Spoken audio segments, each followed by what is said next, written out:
Hello, and thank you for joining us at ConTinual, the never-ending convention. My name is Jean Marie Ward, and I'll be your host for today's panel on the narrative art of ghost tours. With me to discuss the role storytelling plays in our favorite tourist activity are Leanna Renee Hieber, Alledria Hurt, Gail Martin, Laura Resnick, and Barb Stewart. Welcome, everyone. Thank you. Hey. We're so glad you could join us. To get us started, I'm going to ask you all to introduce yourselves. And I'm going to do this in alphabetical order because the way I see people is not the way they necessarily appear on other screens. So, Leanna. Hello, everyone. My name is Leanna Renee Hieber, and I am an author of 13 ghost-filled novels. Beginning with the Spectral City series is my latest series. So my latest novel, A Summoning of Souls, just came out a few weeks ago. So this is my brand new baby. And I'm also a ghost tour guide in New York City. So I give ghost tours through, my favorite part of Manhattan is the Greenwich Village area because some of my favorite ghost stories are in that area. So that's my specialty. And I also lead tours through Central Park as well. And I've also been ghost tour guide around the country. I'm also an actress as well. So anytime that I've been in an area doing theater, I always try to find a little side way in which I can get into the ghost tour industry as well, because it is one of my favorite things. So I look forward to hearing everyone's strategies for their respective ghost tours. Oh, cool. I'm looking forward to that too, by the way. Alledria? Hi, I'm Alledria Hurt, and I am an author of 20 books at this point with a background in tour guide in Savannah, Georgia. And I actually also train ghost hosts. You train the ghosts or the hosts? I train the ghost hosts. That's what we call ourselves. We are the ghost hosts. I love it. I love it. Great. Gail? Hi, I'm Gail Martin and Morgan Bryce. As Gail, I write epic fantasy, urban fantasy, steampunk, and more. And as Morgan, I write urban fantasy, male paranormal romance. And they are all chock full of ghosts. Somewhere around 40 books. And I've got 12 current series and some that have concluded. But they're all full of ghosts, vengeful ghosts, restless spirits, medium psychics, and all the rest. So I am here as a writer and consumer of ghost tours because they're one of my favorite activities. Cool. Laura? Hi, I'm Laura Resnick. I'm a fantasy writer. I've written epic fantasy, the Solarian trilogy, lots of short stories, and I write the Esther Diamond urban fantasy series set in New York City, and it's mostly comedy. And I also work part-time as a tour guide here in the Cincinnati area where I live. And mostly I do underground tours, which are not ghost tours. We actually go underneath the city for these tours. But in the season, which is September, October, the ghost season, I also help out on the haunted tours that we do. I do the Covington is Haunted tour. Covington is across the river from Cincinnati. It's mostly a 19th century city. And I help out with the Queen City is Haunted tour, which my friend and coworker Barb Stewart is the head guide on. We both work for a small local company called American Legacy Tours. Cool. And Barbara Stewart is here with us today. Barbara, would you please give us your introduction? Sure. My name is Barbara Stewart, like you said, like you already heard, and I am the lead ghost guide here in Cincinnati for the Queen City is Haunted tour. Cincinnati, Ohio, and a little part of Cincinnati called Over the Rhine because of the Germans that immigrated here in the early 1800s. It's pretty far over the Rhine if you consider where the Rhine is. Well, yes and no. Okay.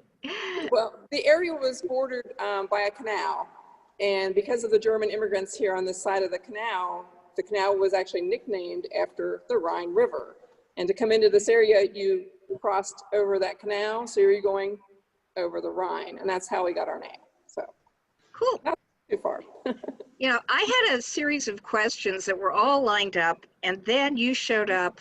And unlike the rest of us who are in the middle of our homes, even with a background, you're in an actual haunted building.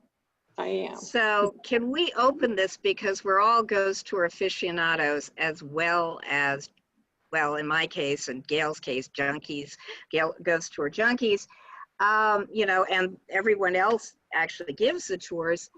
Could you give us a little tour of this wonderful haunted property you're currently in?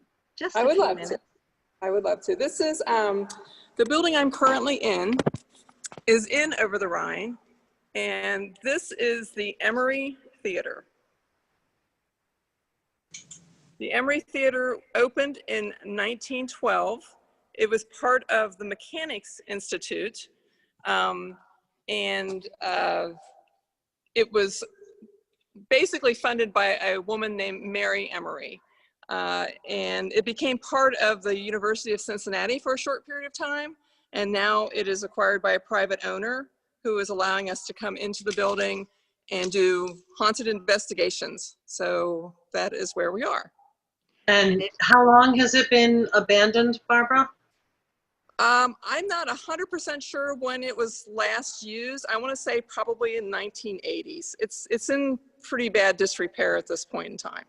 So they're in the process of fixing it back up. Does it have some stories attached? As far as haunted stories, not a whole lot of haunted. There was a, before this was the Emery Theater, there was another building on the site called Eagle Iron Works.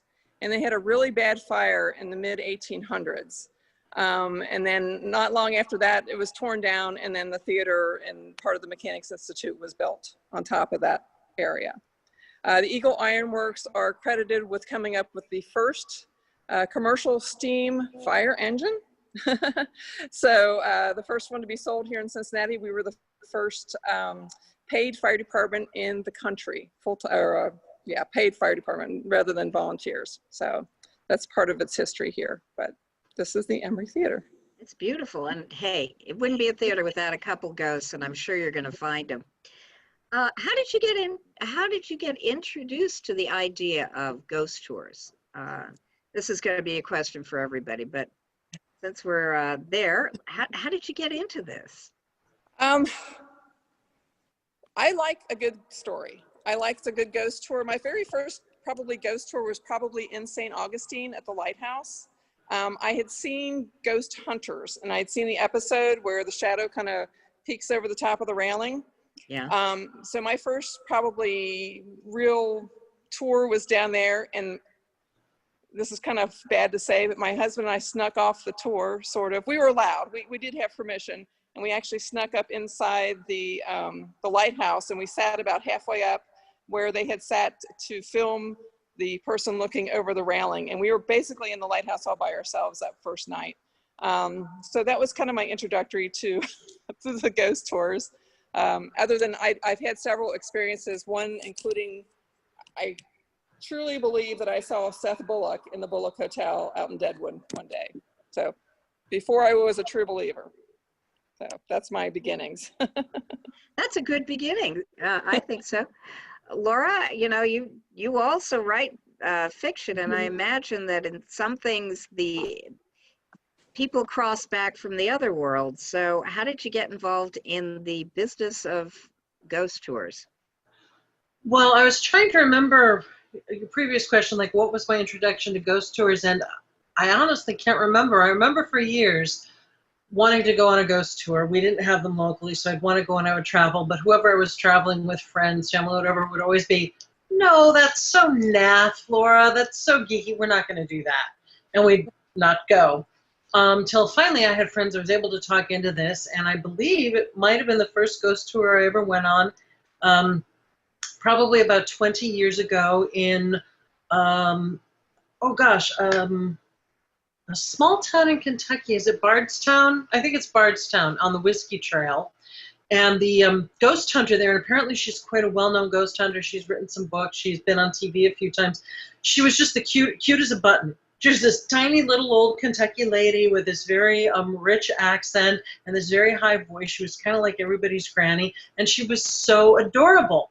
And it was, I don't know, I guess you see ghost hunters on TV. They're always kind of these big, husky, screamy guys. And she was just this delightful little old lady. She couldn't have been 5 feet tall. And I just love that being so different from how ghost hunters are sort of depicted in fiction. They always look like Hugh Jackman or something. So I think that more than anything got me interested. And she was not the greatest storyteller, in all honesty. Oh, dear. And my friends were bored and insisted we leave the tour early. But yeah, I think that was kind of what got me interested. And then we started developing, people started developing ghost tours here in Cincinnati. I went out on some paranormal investigations with a local ghost hunter named Dan Smith, who does some tours. And then one night, just on a whim, I saw that this new walking tour company in Over the Rhine called American Legacy Tours was doing a Queen City is Haunted tour. And it was going to be in about 20 minutes. And I could just make it if I, left right now. So I did. And I went on that tour, and it was fantastic. The stories were great. The sights were great. I wound up going on all their tours and then finally applied for a job there. Oh, cool. Okay. Gail, what was your first introduction to the world of ghost tours? Well, I've loved ghost stories since I was a kid and picked up a book of regional ghost stories when we were on vacation in the Adirondacks. And I read that book until the cover fell off. And that just got me hooked on the idea that not only were there stories that varied by place, of course there would be because people live in different places, but that there were also themes to some of the recurring ghost stories like Crybaby Bridge and Woman in White and Phantom Hitchhiker and all of those. And I was hooked. It took me a little longer to get other people on board with going. I think I dragged my parents on a ghost tour in Salem, Massachusetts when I was in high school. I know I got Larry to go on one early on in Williamsburg. But at this point now, there's sort of a de facto part of every vacation. We've done them all around the world, from Rome to London to Dublin, up and down the East Coast, and even scoped out a few battle scenes for books in cemeteries. We warned the guide first. But yeah, cemeteries and ghost tours, they're my jam. Cool. And they play a role in, the ghosts play a big role in your fiction, as you said. Alledria, what was your introduction, and how did you get involved in giving these tours and in one of the most beautiful and romantically haunted cities in the country, Actually, Savannah, Georgia? I have one of the oddest ways that I got involved. I saw an ad in the paper that we have that's called the Connect. It is a small paper that is done throughout Savannah and the surrounding region, and they were looking for actors. And I was like, at that time, I had never acted before. I was currently unemployed. And I was just like, what's the worst that could happen? So I applied. And when I got there and talked to the gentleman who was running the show, he told me what we were doing, and he asked me if I was okay with that. And I said, I'm absolutely fine with that. We're going to go do this thing. And then about 4 weeks later, after being put through my paces, because I had never acted before, I was released onto my first trolley tour. And I have been hooked ever since. Do trolleys and ghosts go together? Yes, especially down in Savannah. Down in Savannah, trolleys and ghosts. It makes for a different kind of tour because, of course, you're kind of trapped. You're a captive audience, and we are moving at about 10 miles an hour past these places. but you can still occasionally catch things on your phone that make you want to go back and go, wait, did I actually see that in the window? Wait. Was there a face in the side of that wall? I've been oh my on, God, I got orbs. they're good. I got orbs. Yeah. Cool. Leanna, you are an actress, but you've also been goth, I think, for a long time. What was your first introduction to ghost tours, and how did you wind up in the business? Well, it was sort of inevitable. I've been interested in spooky stuff since I was a child. The first paperback book that I remember being devoted to was a small chapter book of 13 ghost stories. And I, much like Gail described, like the cover fell off. I had read it so much as a child. I quickly, a very helpful teacher gave me an anthology of Edgar Allan Poe. I was drawn to history as much as I was to ghosts, because I also had some paranormal experiences early in my life, and I knew that there was just more than we could see with our eyes. There was more to life, more, in heaven and earth, as the line goes, than is dreamt of in your philosophy. For me, history, ghosts, and performance were all three combined very early in my life. So all of those interests propelled me to being a performer, to being a writer, and then of course to pursuing being a tour guide, because we all need side jobs when you have a life in the arts and you're between shows. Having a side job where you can schedule some tours as a tour guide is it's a great job to have as a performer as well as a writer. So I knew that I wanted to write historical novels. So I knew that the history that I would be learning while I was trying to learn the tour would be doubly useful as a writer. And I've always tried to write stories that have some aspect of where I'm living at the time. So I grew up not far from where Barbara is now. I grew up in rural Ohio, north of Cincinnati. So Cincinnati has a great rich history. So I learned a lot about that, bounced around the regional theater circuit. I spent about 5 years in Minneapolis, St. Paul area, and was a ghost tour guide there. And then when I moved to New York, I knew that I wanted to write books set in New York. And so I knew that my side job would be a tour guide, because I had a lot of experience at this point. And so my first New York City tour guide job was not ideal. It was on the red double-decker buses. And those are hell for tour guides, because it's a volume of traffic. And a lot of times people are just using them for transport and they really don't care about the history. Being a walking tour guide, I have a lot more time to spend with the people who are ready to listen to the history. So I had a better experience with working as a walking tour guide in New York. And so I really have always tried to use my interest in the paranormal, my interest in history, and my interest and calling as a performer. I don't really know that I could take any one of these out of what my career has been. They're all entirely inextricable. My first experience of putting ghost tour guides into a book was when I traveled to London for research for my first novel series, The Strangely Beautiful Saga, and I took London ghost walks there. And I actually befriended one of the main, Richard Jones, one of the greatest ghost tour guides in London, befriended him and learned all these wonderful real ghost stories that I then put into my Ghostbuster in Victorian London saga, so that the ghost stories I was using for my Ghostbusters to relate to as their usual haunts were actually London spirits, so that it wasn't something I needed to make up. I wanted to honor the ghostly legacy of that area. And then I've tried to do that ever since in every subsequent novel. Oh, Jean Marie.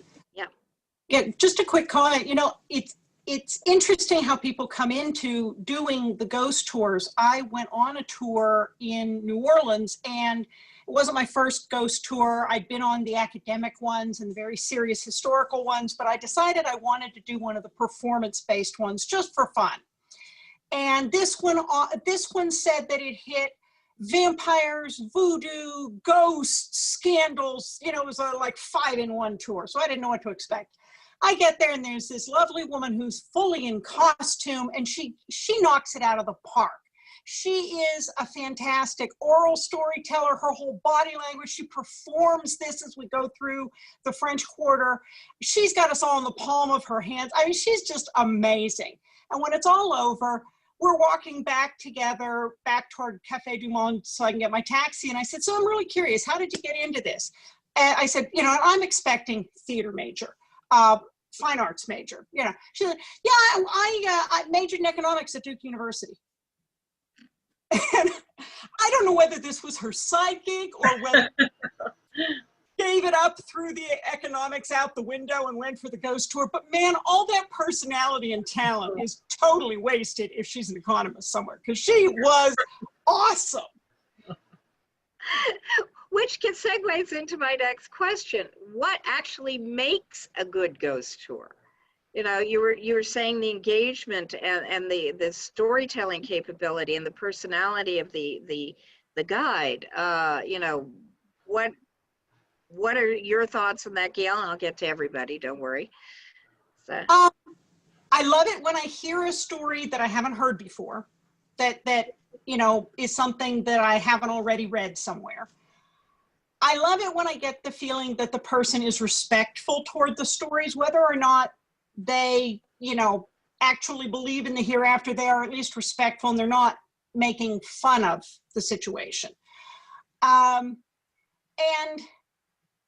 I love it when they have good factual grounding.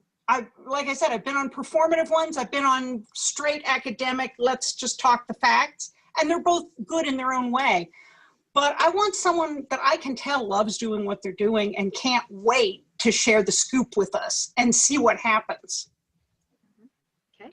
Laura, what, you know, in your opinion, because you've been on these too, as well as giving them, what makes a good tour, you know, as a consumer of ghost tours? Well, I was just thinking about what Leanna had said about being on a bus. I'm like, wow, that would be so hard to make that work as a ghost tour. That would be a huge challenge, because I think since I do like 4 or 5 of our tours at the company, and it's we do very good tours, a lot of research, a lot of practice, a lot of background reading, really interesting sites.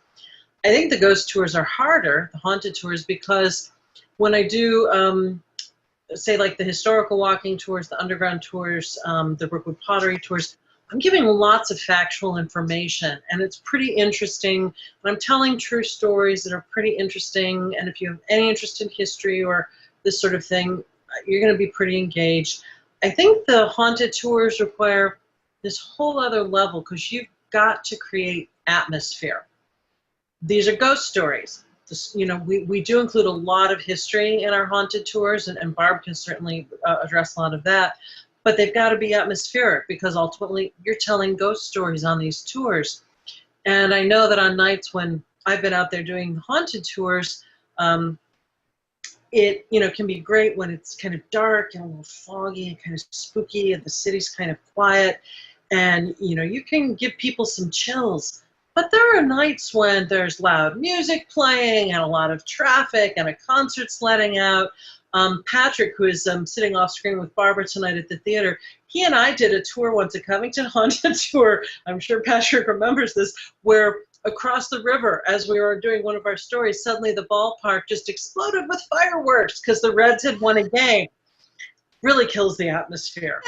So I think, you know, you need really good material, but the kind of step up for the, I think what Gail was saying is accurate too. You know, you've got to be respectful of the material. I myself am a skeptic, but I don't bring skepticism to the stories that I tell when I'm guiding a haunted tour. I want to make it as exciting and interesting and also, you know, spooky and atmospheric as possible. And that's, I think, so you need good material, you need a guide who's respectful, who's a good storyteller, and that's really how we get hired at the tour company. At my interview, I had to prove I was a good storyteller. That's really what we're at. We have to prove we're loud as well, but good storyteller.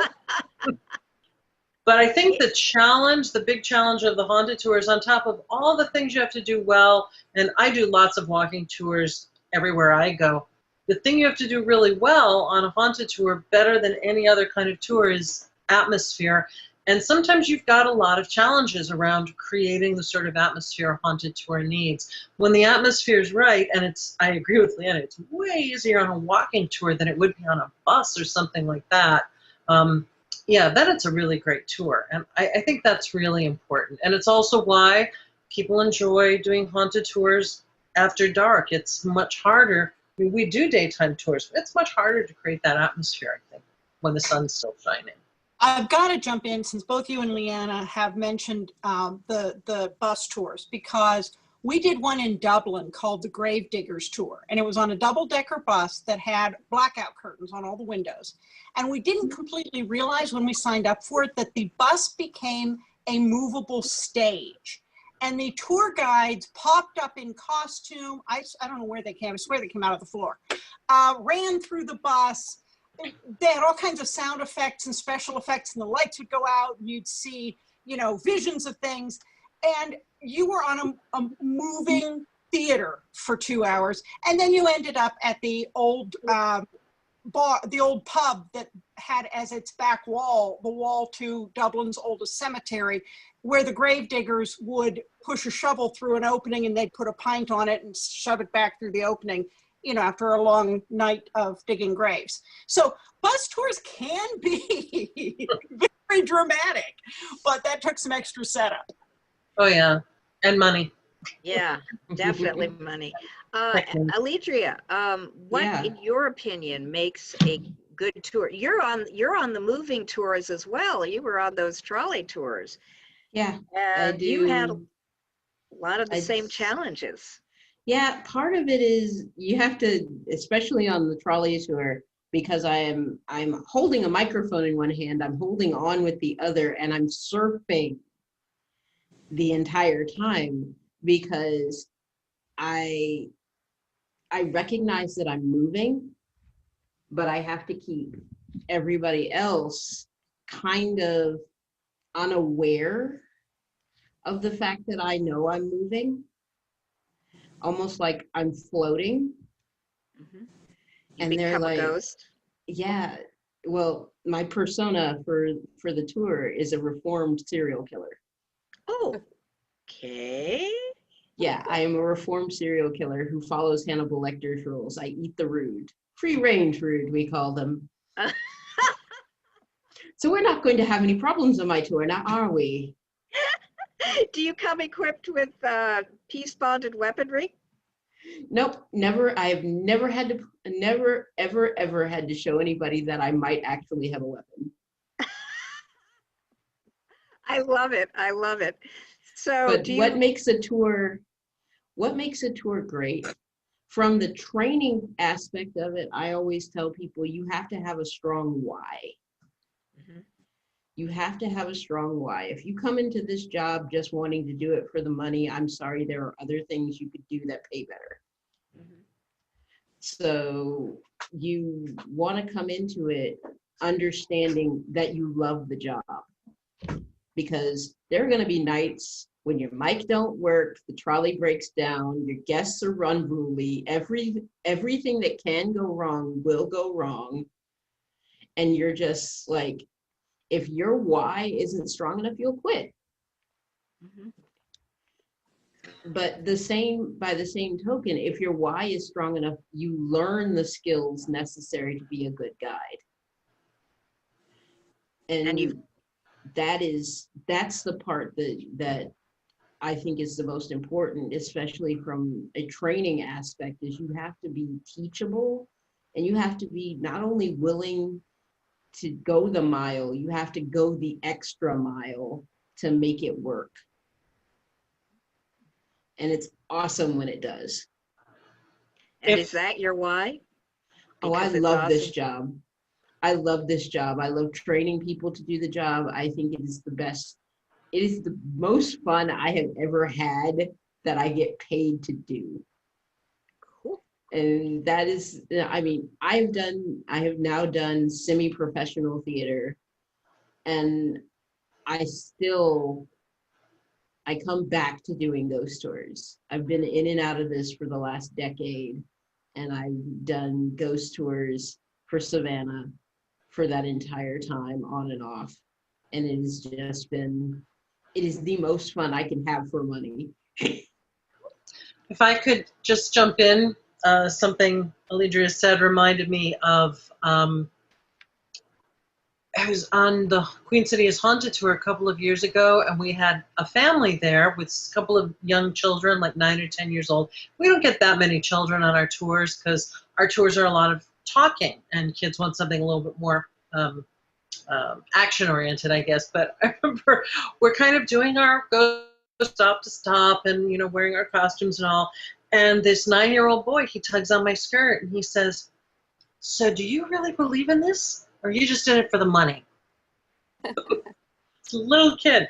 And I was like, we don't really make that much money. Nobody's in this for the money, kid. I make more than a fast food worker, and that's about it. Kids, no filters, none. But you got to watch out for those little old ladies, especially the ones from, say, Kentucky or Tennessee. They ain't got no filters either.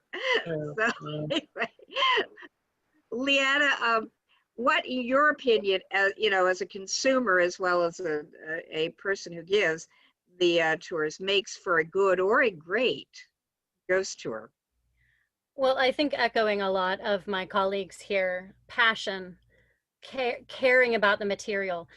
That honestly, if your audience knows that you care and that you're passionate about your material, it can forgive any flub, it can forgive any, you know, mistake or any other atmospheric thing that may or may not happen. When you're giving a tour in New York City, you have no idea what's going to happen. And you're going to get people who are going to talk back to you and who are going to try to scare your group or anything like that. We try to keep our tours very, very absent of any kind of shtick, because New York has plenty of its own. So we basically are ourselves. We're not playing a character. So we are ourselves telling the stories, and respect has been used. That word is very important. And many of my colleagues here have talked about the respect for the material, respect for the dead, respect for the fact that history is not kind nor pleasant to many different types of people, especially anyone in the margins. And so we are very open about those things. We're very open about hard history, about things that are complicated, about things that still speak to issues that we have today. So we're not interested in sort of softballing the more difficult parts of history. We're also not interested in making it more lascivious or making it more illicit or any of the, we're not interested in sort of tarting it up, as it were. You don't have to. If you get the right story, it does it itself. It's right there. So I think for us, it's like, if you're committed to telling the story and in that moment with your audience, also connecting with your audience. One of the ways I try to bridge a gap between those who are skeptics and those who are believers, and I basically, you know, say all are welcome. I don't need to tell anybody what to believe. And I'm very open with people about what my beliefs are, and they can take it or leave it. But I'm certainly not trying to lecture anyone, but I really focus on the buildings that we're in front of, and the way that the different atmosphere that the buildings that we're in front of create. So that way the people who are skeptics they know they can take away thoughts about the architectural details, about the energy of the building, about how it looks, how it feels.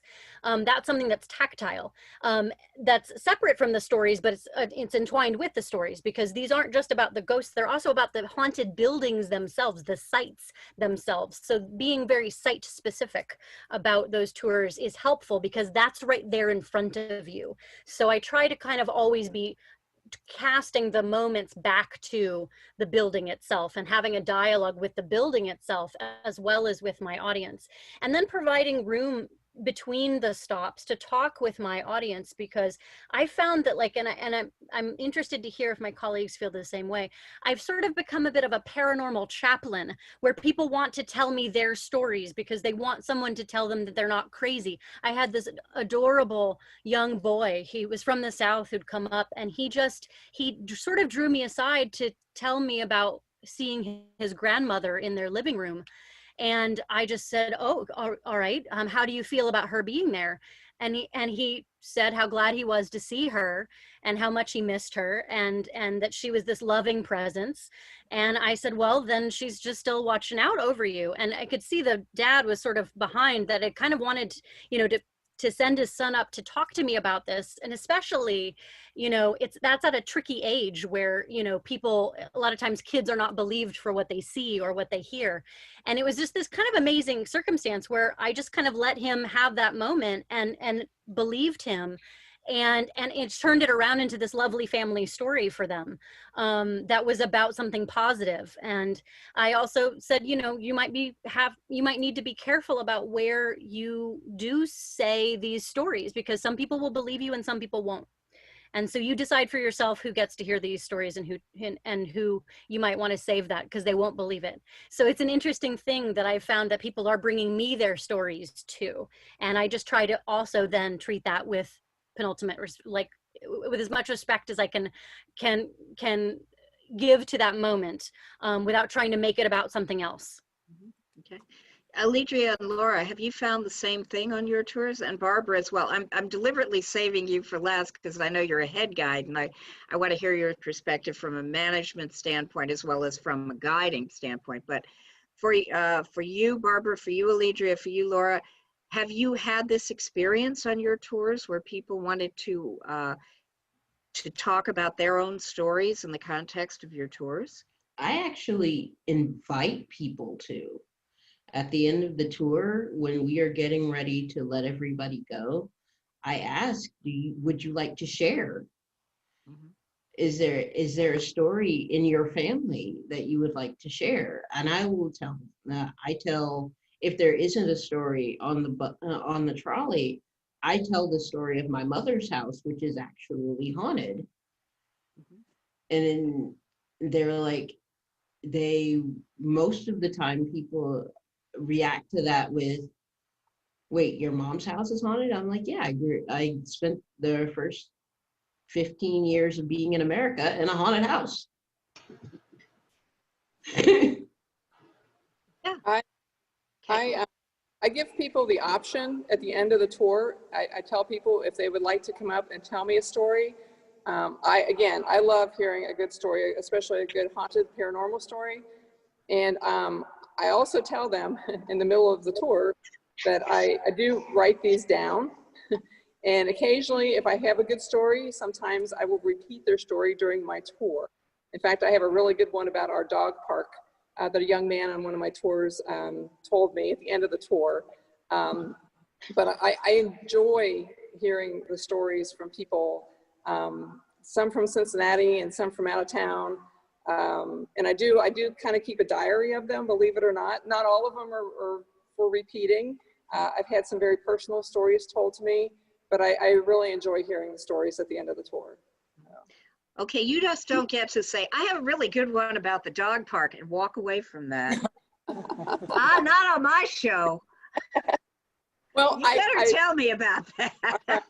Well, in Washington Park, which used to be, believe it or not, part of the cemeteries here in Cincinnati, we have a new dog park. It was put in back in 2011, 2012.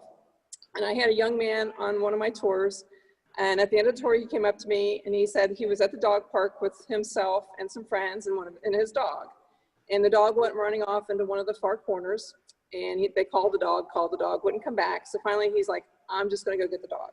So he walks over to the corner and he said there was an older man kind of leaning up against the fence. And the gentleman started asking this young man some questions, and the young man was very polite, answering the questions. And finally, 2 or 3 minutes went by and the conversation ended. So he got the dog, started walking back to his friends. And he said his friends were all looking at him kind of funny. They're like, what were you doing down there? And the young man's like, well, I was being polite. I was answering the gentleman's questions. And they're like, no, you weren't. You were talking to yourself. There was nobody standing anywhere near you. So that's my dog park story. That's wonderful. That's I thought wonderful. it was a good story. So I added it to the tour. Hey, that's gold. That is just gold. Laura, Do you also invite people to share their stories on your tours? Well, the thing I'm really well known for in our tour company is I'm the guide who hates people. So no, I don't. My boss said on my tombstone, Laura's tombstone will say, I came here to be alone. And that's absolutely true. So I generally don't invite people to speak to me at all. But people do still like to share. And, you know, I'm not like a total, let's see, we're not supposed to be swearing. I'm not a total horrible person. So what I find is not only do people like to share their own ghost stories, but, and sometimes I just totally don't get the point of that story, but I smile and nod. But what I do enjoy a lot, actually, people who come from out of town to live in Cincinnati always say Cincinnati's like the biggest small town in the world. So I think our greater Cincinnati area, it's probably close to 1 million people, but everybody knows everybody. And if they don't know you, they know your family or something like that. So what happens a lot of my tours is, because we go to a lot of historic sites, we go to a lot of old buildings, we go to, you know, this park that used to be a series of cemeteries, constantly have people on my tours who are in some way connected to our story and the stories that we're telling. The buildings we walk past, the buildings we go into. One of the buildings we walk around a fair bit is on the Queen City is Haunted tour is Cincinnati's Music Hall. It's an absolutely gorgeous building, famous for its architecture, its interior. It's also famous for being one of the 15 most haunted buildings in the country. There are a lot of ghost stories about that one. And, you know, you'll meet people on the tour who've had their own experience at that particular site, or who knows someone who did, or whose uncle did. And so, yeah, I mean, I hear this too, even though I don't actually invite people to tell me. They tell you anyway. Having heard that we are dealing with the guide that just wants to be left alone, but I know she's one of your top guides, Barbara. Would you tell us, in your opinion, both as a guide and as someone who manages tours and guides, what makes for a great tour? Oh, I think Laura is very good at this. I don't care what she says, but she's very engaging with people. And you have to be friendly, and she is. She says she isn't, but she is. And she's very knowledgeable. So that's a big thing. I make eye contact. I make sure, you know, I look at everybody. I don't care if I have 50 people on my tour. I make sure I make eye contact with almost everybody on the tour. I try and get them involved. And I know Laura does it too. I've been on several of her tours. She is an excellent tour guide. Very knowledgeable. So I do like to have people engaged as well. I try and get them to at least talk during. It's really funny because at the beginning of the tour, everybody's kind of stoic and they're just standing there and they're staring at you and they're listening to you talk. And one of the very first things I do is during one of the first stops, I yell out, "Bring out your dead!" top of my lungs, so everybody in the neighborhood hears me, and everybody's turning around looking at me, and everybody on my tour is kind of like, "Oh my gosh, did she just do that?" And by the end of the tour, everybody on the tour is talking to me. You know, they're telling me their stories. They're just, you know, they're totally engaged by the end of the tour. I try and get people involved. I try and interact. I ask them questions. I ask them about William Henry Harrison, and I go, you know, he was our 9th president. You all knew that, right? And they all shake their head, no, or they don't know it. I'm like, and they're all shaking their head, yes. I'm like, perfect. So that's what makes, you know, interaction, getting people kind of involved in the stories as well. A good story. I mean, in our backdrop here, like, you know, being in Over the Rhine, oh my gosh, it's a stage set. I mean, you walk around and you see old buildings. You know, there's a reason why Hollywood comes here and films movies. You know, it's there. We don't have to make it up. It's beautiful. We stop in, I mean, Music Hall. Oh my gosh, you talk about a beautiful, beautiful old building. And that's my backdrop. I mean, I don't have a stage set. I've got a live one. It's here. So that makes it easy to tell the stories, I think. But yeah, I do like the engagement with people, trying to get them a little bit involved. So. Cool. So what I'm hearing is respect, yes, research, engagement, storytelling, and you know, all of these things do contribute. Now, some of us, Well, most of the panel are writers as well as either ghost tour consumers or ghost tour givers or tour givers. And based on my own limited experience in Old Town Alexandria, I found that there was a lot of give and take between what I was doing as a docent in the John Carlisle House and my fiction changed as a result. So I'd like to know, for the writers here, what did you bring to the ghost tours as a writer and shaper of fiction? And what did the tours bring back to you? And I'll ask it slightly differently for you, Gail, but we'll get to you. Don't worry about that. Alledria, I'm going to lead off with you on this one. You know, how did your writing basically affect the way you deliver the ghost tours? And how did actually performing and delivering the ghost tours change the way you wrote? Or did it? Well, the way I teach how to do ghost tours is I teach basic outlining, which I did not used to do. Mm-hmm.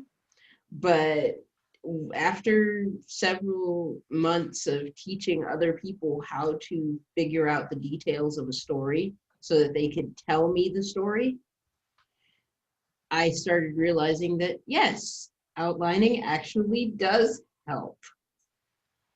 So I started outlining more. So that's kind of how those two things traveled together for me. And then my fiction is much more verbal now. Mm-hmm. I have to act it out. I have to do the voices. I have to Perform it. I have to perform it because that's how my brain thinks now. It thinks of it as a performance, and I need to do these things in order to be able to get it all down. And getting it all down is the most important thing. So I do the voices, I do the facial expressions, I just do it until I get what I want. Yeah. Laura? There's no wrong answer here, by the way. I've always been an outliner, and I'm very methodical in how I write, how I think, how I do things. So what I really find with tours is I really want a progression and a build of stories. And fortunately, the company that we work for, they're very respectful of the guides. So they always say, you know, you can tailor the tour to yourself, to your own style, come up with your own jokes if you want. Our rule is if you have a good joke, everybody in the company is allowed to steal it and use it. But if there's a joke you don't like that's in the script, you don't have to use it. And you can rearrange things. We all have to have the same like basic foundational stories and facts. I can't go around making up my own facts or ignoring the main stops or anything. But so I kind of tend to, with all of the scripts, rearrange them in a way that to me makes sense as a logical progression. Like we've talked a little bit about our famous music hall, a beautiful building, one of the 50 most haunted buildings in the country. We have a bunch of stories that we do around music hall. And I don't even remember now the order that they are in the script, but I know when I got the script and read it and started practicing it, we practice a lot before we go out. I rearranged them to what I thought was sort of, an interesting story all the way up to what I thought was like the most bone-chilling story to end on. So, and I do that with all of the scripts on all of the tours I do, that I will rearrange them and rephrase them in ways that I think give more emphasis and kind of create more tension, which I think is important. And there are some stories on the haunted tour, I don't really get them. And there was one in particular, I said to Barb, I don't get this one. And she said, well, just leave it out then. If you don't get it, don't tell it. And that's really helpful. In terms of writing, I would say the biggest effect it's had on me is it's really made me appreciate my own city. Just being a tour guide in general has really made me appreciate what an interesting city this is and how many stories there are. And it's been really inspiring to me because I always thought, yeah, this is a nice city to live in, but there's no stories here. There's, you wouldn't want fiction here. And I've really totally changed my mind about that and recognized I was just ignorant and dead wrong. Yeah, it's a great city, but it's not New York, or it's not Savannah, or it's not New Orleans. Yeah, but you'd be surprised what you find in your backyard. I discovered a 19th century grave that's literally in somebody's backyard, one street over. Mm. So yeah, you never know what you're going to find. Barbara, you're not yourself a fiction writer, but you have storytellers. How do you use, what sort of storytelling tools do you suggest to your guides? I mean, do you do what Alledria does and suggest they outline it or build their own story? Well, we have a like Laura said, we have a basic script. And when we first bring new guides in, that's what they get. They get our kind of a basic script of the stories, which are all fantastic. And then as they go along and they get familiar or they get comfortable with these stories, then I add on extra stories. I have several, a whole notebook full of extra stories that I can tell to give to them. They can add on. And like Laura said, if they don't believe in a story, that's a big thing. You have to kind of believe it. You have to be able to tell it and feel it, if that makes sense. So that's why I have some of these little extra stories. I don't know if I answered your question or not. No, actually you did. So that's, like I said, there are no such things as wrong answers. These are just questions to hear your stories on many levels. Yeah. So, I think with regard to what Barb said, and something that I forget who said this, about anything can happen and things change and stuff goes wrong on a tour and so on. And well, Over the Rhine is a really, really busy place, and especially lately with construction and so on, and our routes change all the time. So one of the things as you go along there as a guide and get more comfortable with the tours, you get more and more stories and more information, so that when you suddenly find out, oh, can't do this stop at all tonight, you can still give everybody a really good, really full tour, because you have a whole repertoire of stories after a while, and you can just keep rearranging the tour to make sure everybody gets a good tour, even if they're not getting the tour maybe that 3 hours ago you thought you were going to give them. I also find I really like it when people on a tour ask questions, because when they start asking questions, that tells you what are they most interested in, and you can kind of steer your tour more in the direction of the things they're telling you they're most interested in. A silent group is a lot harder to give a good tour to, in my opinion. They're a hard crowd. They're a hard crowd. Alledria, before I go to you, Leanna, because I can just see you bursting. I just wanted to ask, have you had, since you are on a trolley most of the time, have you had unexpected things come, to basically interrupt what's going on there as well? Because you think that would be kind of I can tell you stories for hours on the ways that tours have gone wrong over the last decade. I mean, there's the night that I broke a shoe. I literally broke a shoe. The heel fell off. We've prepared it with medical tape, and I gave 2 tours that night with a broken shoe. There's the time that the trolley caught fire and everybody thought it was a part of the act. Everybody thought it was part of the act all the way up until I was like, no, we need to evacuate. Leave now. We need to do this thing, because no. But I can tell you lots of stories about how things have gone wrong, about the night that they locked me out and I had to give an entire section of the tour from outside of the building where we were supposed to give it. It's live. I tell people when I train them, you have a set list because you have the idea of what a perfect night is going to look like. The likelihood of a perfect night is almost zero, but you at least have some idea of what it would look like if it happened. You're gonna have to figure it out as you go. Just flow, roll with it. And if it becomes that big of a problem that you have to call management, don't be afraid to call management. Yeah, that's what they're there for. Okay, Leanna, you know, how have ghost tours contributed to your fiction? How have you contributed, how has your fiction contributed to the ghost tours? Not necessarily in that order. Well, it's interesting because my performative life and my work as a ghost tour guide and just a tour guide in general, all of that was happening while I was first getting my first professional fiction out in the world. And so it really is this entirely syncretic process. And I think what I try to do as a writer is much what I want to do as a tour guide, lead my audience through a space and evoke emotions in them. And so I very much look at my work as a writer as being a tour guide for my readership.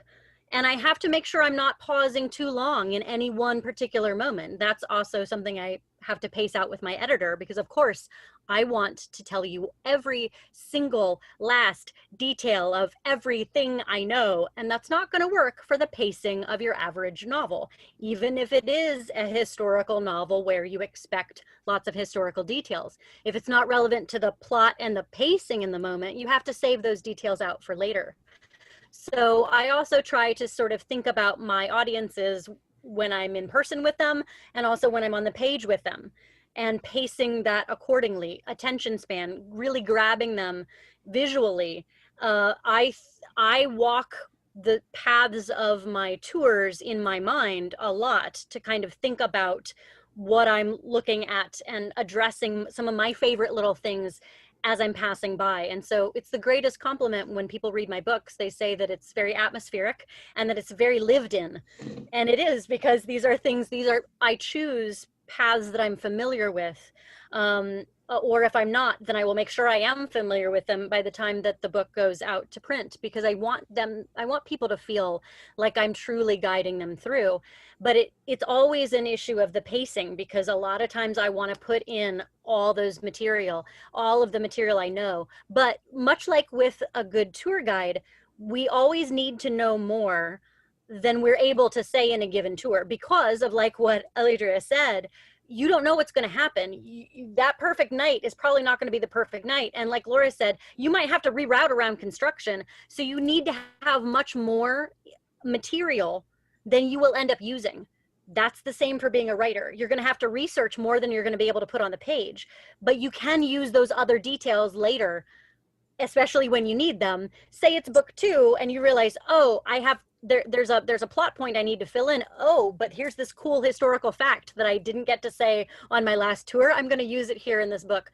So I think that constantly having a sense of, okay, what's really needed right now, both for you and your audience and as a guide, and also then on the page, so that it can be this kind of, you're still having a dialogue with an audience, even as a writer. Gail, you know, basically, how have the ghost tours contributed to your fiction, and how has your fiction or your understanding of storytelling affected your consumption of ghost tours? Well, I think in terms of how they affect the fiction, one of the things I love about going on ghost tours is I find these details out that I can't find anywhere else. A good ghost tour gives me stuff that isn't on a website somewhere.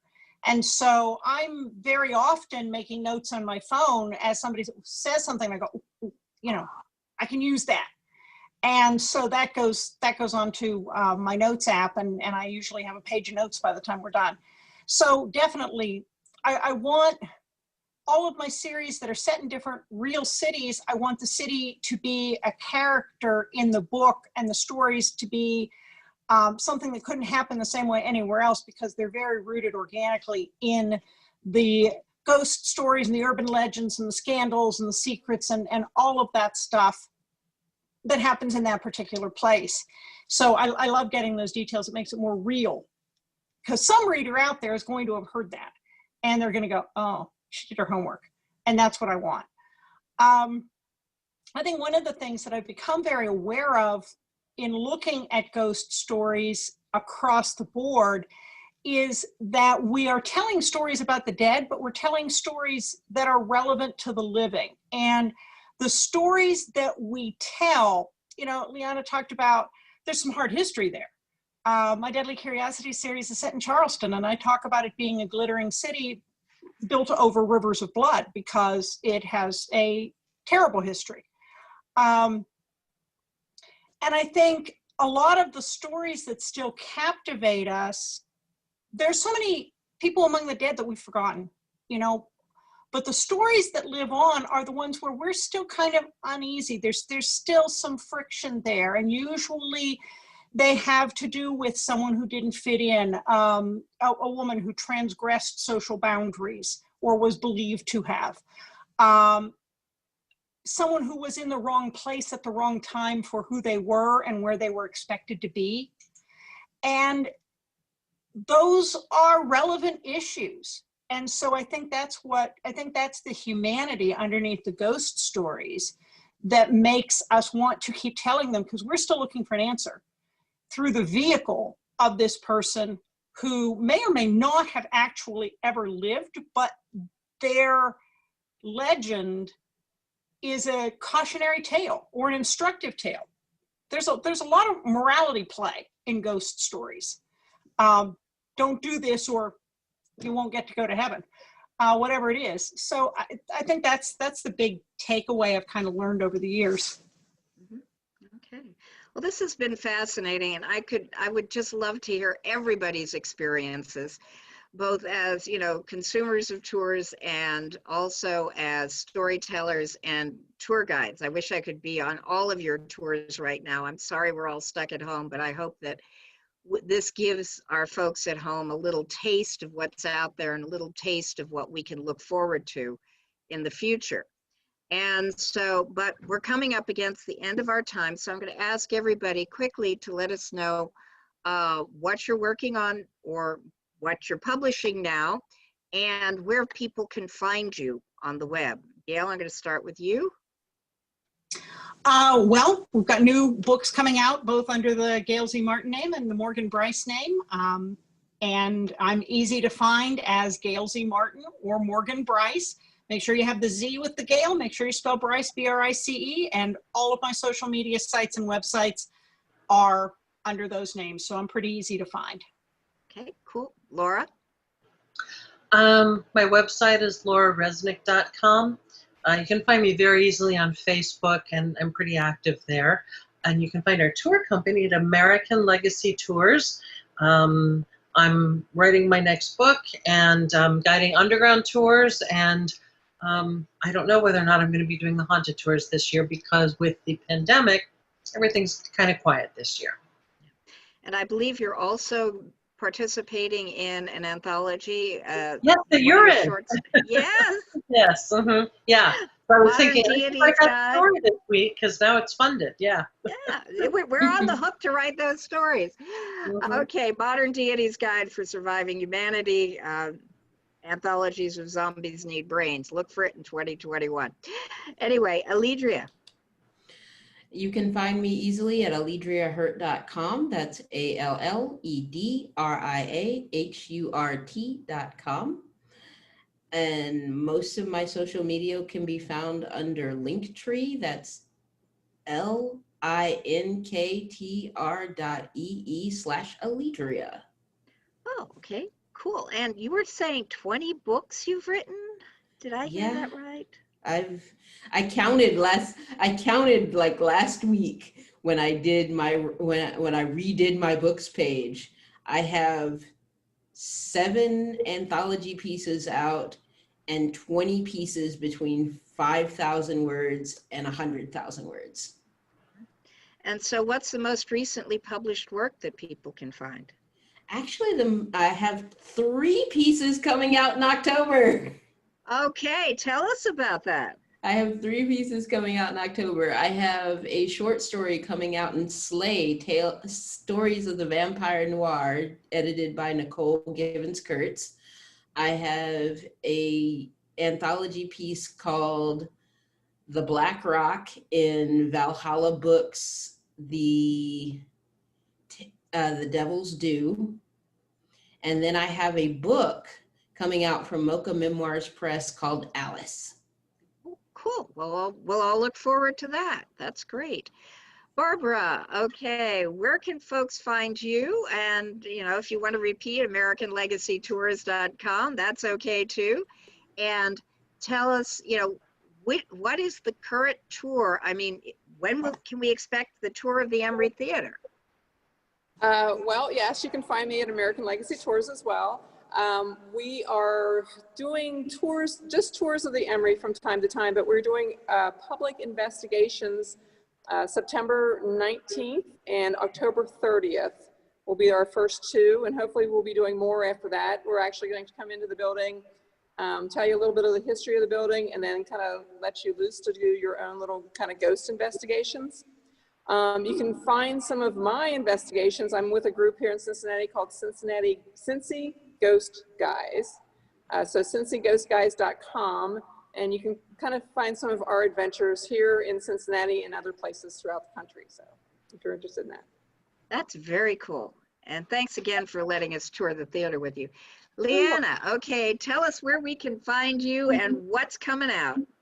Okay, so LeannaReneeHieber.com. My latest book is the third in my Spectral City series. So if you just Google the Spectral City, that trilogy will come up. Summoning of Souls is the latest. That completes the trilogy. My debut saga, the Strangely Beautiful saga, is actually on sale. All 4 books. Macmillan and Tor Books is running a sale for the next several months. All 4 of my Strangely Beautiful books are only $2.99 in ebook. So if you look for the Strangely Beautiful saga, wherever you get ebooks, that will get the entire saga full of ghosts and authentic London ghost stories in there. I work for Boroughs of the Dead. So if you go to boroughsofthedead.com, you can see our virtual tour offerings. We'll be putting up our fall list soon. And along with my boss and the owner of Boroughs of the Dead, her and I will be announcing a cool nonfiction book about ghosts that I can't say too much more yet because the publisher's marketplace announcement hasn't gone up yet, but there'll be a nonfiction book about ghosts that are going to cover some of the things that I've talked about and that we've all talked about coming up. And I'll also be in an upcoming anthology called Winter's Tale from the new Pavon Press. I wrote a sequel to Edgar Allan Poe's The Oval Portrait, which is one of my favorite Poe stories. And I was really excited to write in the vein and the manner of one of my favorite authors of all time. So I'm most active on, in terms of social media, I'm most active on Twitter at Leanna Renee. Okay, cool. Well, thank you all. This has been a wonderful little over an hour. Wish we could go longer. And I hope you'll join us here at ConTinual once again. And I hope everyone out in the audience has enjoyed our time with these wonderful purveyors of ghost stories, ghost tours, and all the rest.